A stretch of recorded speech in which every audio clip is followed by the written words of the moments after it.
Wenstzorgcomplex Erasmus had verschillende gebouwen met elk een eigen sfeer. Op gewone etages kunnen meesten wenjen die bijgelijks 24 uur zorg nodig hebben in een beschermde omjouwing. Op orenplakken kun je wenjen met beschikking over treien of fjouwer slipkamers.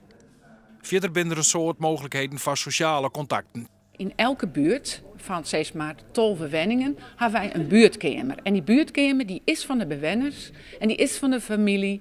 En daar kan men zelf bepalen van wat voor activiteiten binnen er. Wat we er samen eten, wat eten we dan. Men kan ook in de eigen wenning eten en men kan hier ook in de brasserie, het restaurant eten.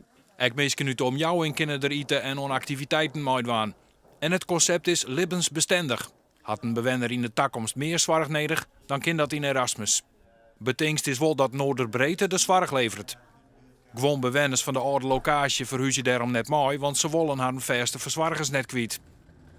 Er kwam kritiek van de louter PvdA, maar om praktische en economische redenen is er geen vrije keuze van zorgaanbieder. Ik denk dat wij in een tijd leven waarbij mensen hun keuzes maken. En dat kan men juist hier. Maar dan is de keuze onder voordoor. En we zullen de gemeente hier zonder meer nog uitnodigen. En ik de PvdA-fractie, daar zitten we van een week mee om tafel. En ik denk dat wij goed uitleggen kunnen dat er uiteindelijk juist hier keuzemogelijkheden binnen. Maar op een andere manier.